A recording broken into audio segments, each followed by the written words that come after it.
শীতকালের সবজি ফুলকপি এখন বাজারে অ্যাভেলেবেল পাওয়া যাচ্ছে।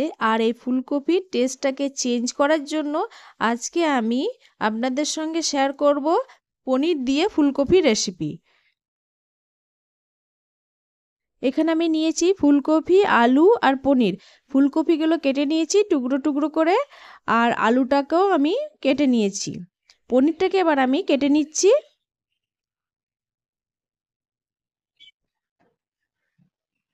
পনিরটা আপনারা নিজেদের পছন্দ মতো কেটে নেবেন, বড় ছোট করে কেটে নিতে পারেন। আর এখানে দেখুন আমি আদা আর জিরে বাটা নিয়েছি। এবার এগুলো সাইডে রেখে আমি একটা কড়াই বসিয়ে দিলাম, গ্যাসের ফ্লেমটা অন করে। আর এই ফুলকপিগুলোকে না আমি প্রথমে একটু ভাপিয়ে নেব। ফুলকপিগুলো ভাপিয়ে নিয়ে আমি জলটাকে ফেলে দেবো। ফুলকপিগুলো কিন্তু খুব একটা সেদ্ধ করব না, জাস্ট ভাপিয়ে নেব। তো ভাপানোর জন্য ফুলকপির ওপর আমি দিয়ে দিলাম কিছুটা পরিমাণ জল। আর এই ফুলকপিগুলো দেখুন ফুটে এসেছে। এবার গ্যাসের ফ্লেমটাকে আমি অফ করে দিয়ে ফুলকপিগুলো ঠান্ডা করে নিয়ে এবার জল থেকে ছেঁকে নেব।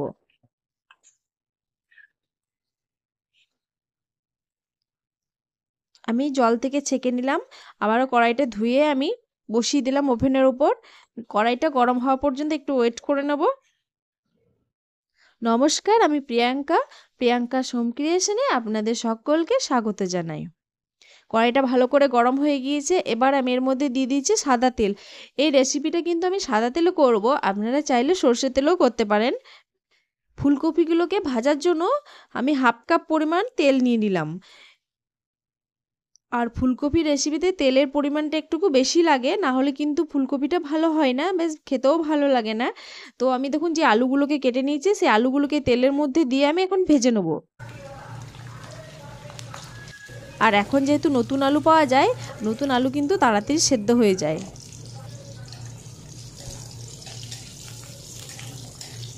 আলুগুলোকে দেখুন একদম ব্রাউন করে ভেজে নিচ্ছি, আর এই তেলের মধ্যে সেদ্ধ হয়ে যাবে আলুগুলো। এবার এই আলুগুলোকে একটু সাইড করে সরিয়ে নিলাম। আর যে ভাপিয়ে রাখা ফুলকপিটা আছে জল থেকে ছেঁকে নিয়ে সেটাকে আমি তেলের মধ্যে দিয়ে দিচ্ছি। এই আলু এবং ফুলকপি একসঙ্গে দিয়ে আমি ভালো করে ভেজে নেব।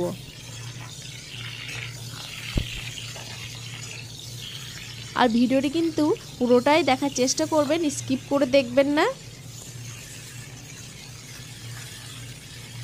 এখানে ফুলকপিগুলো ভাজতে একটু অসুবিধা হচ্ছিল, তাই আমি আলুগুলোকে সাইড করে তুলে নিলাম। আর দেখুন ফুলকপিগুলো কিন্তু ভাজা হয়ে গিয়েছে। এবার কিন্তু আলুগুলোকে এবার আমি এর মধ্যে দিয়ে দিচ্ছি।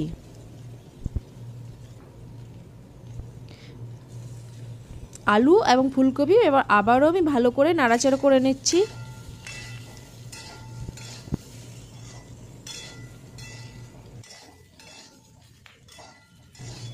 ব্যাস, এগুলোকে এবার আমি সাইডে রেখে আমি এখন এই পনিরটাকে না একটু লবণ হলুদ মাখিয়ে ভেজে নেব।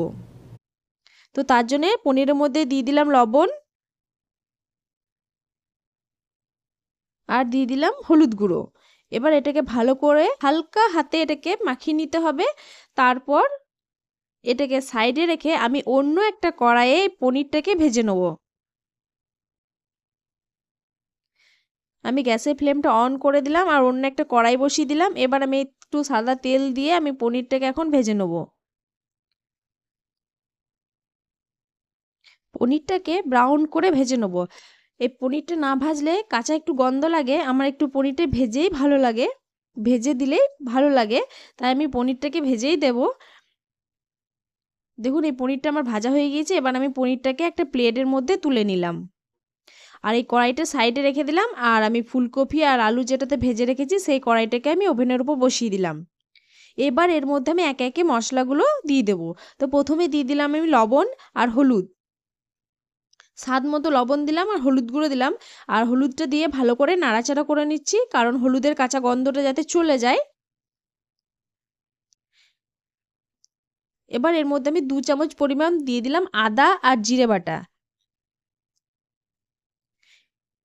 আদা জিরে বাটা দিয়ে আমি 1 কাপ পরিমাণ জল দিয়ে একটু ভালো করে মিশিয়ে নেব। আর এই রেসিপিটি কিন্তু সম্পূর্ণ নিরামিষ রেসিপি। আর অন্যদিকে দেখুন আমি এখানে একটা টমেটো নিয়েছি আর কয়েকটা ধনেপাতা নিয়েছি, এটাকে একটা পেস্ট করে নিচ্ছি। এখানে গুঁড়ো মশলা হিসেবে আমি সবজি মশলা দিলাম,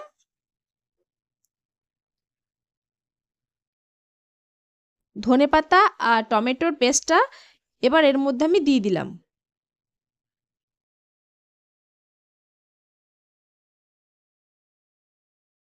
টমেটোটা এভাবে পেস্ট করে দিলে গ্রেভিটাও হয় আর খেতেও বেশ ভালোই লাগে। এবার মিক্সি জারটা ধুয়ে আমি দিয়ে দিলাম। এটাকে এবার ভালো করে কষিয়ে নেব।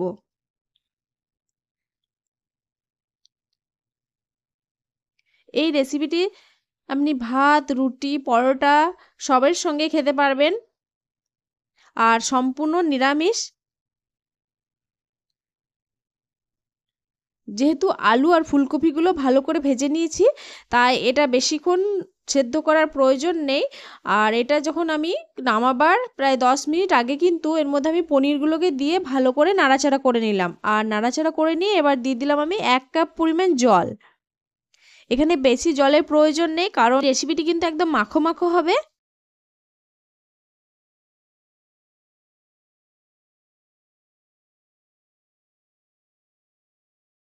আমার রেসিপিটি কমপ্লিট। এবার আমি গ্যাসের ফ্লেমটা অফ করে দিয়ে একটা বাটির মধ্যে আমি এটা তুলে নেব। বাটিতে তুলে নিলেই গরম গরম ভাত, রুটি বা পরোটার সঙ্গে পরিবেশন করার জন্য রেডি পনির দিয়ে ফুলকপির রেসিপি। আজকের রেসিপি আপনাদের কেমন লাগলো অবশ্যই কমেন্টের মাধ্যমে জানাবেন, আর ভালো লাগলে একটা লাইক দিয়ে প্রিয়জনদের সঙ্গে বেশি বেশি করে শেয়ার করবেন। ভালো থাকবেন, সুস্থ থাকবেন। দেখা হবে নেক্সট ভিডিওতে নতুন একটা রেসিপি নিয়ে।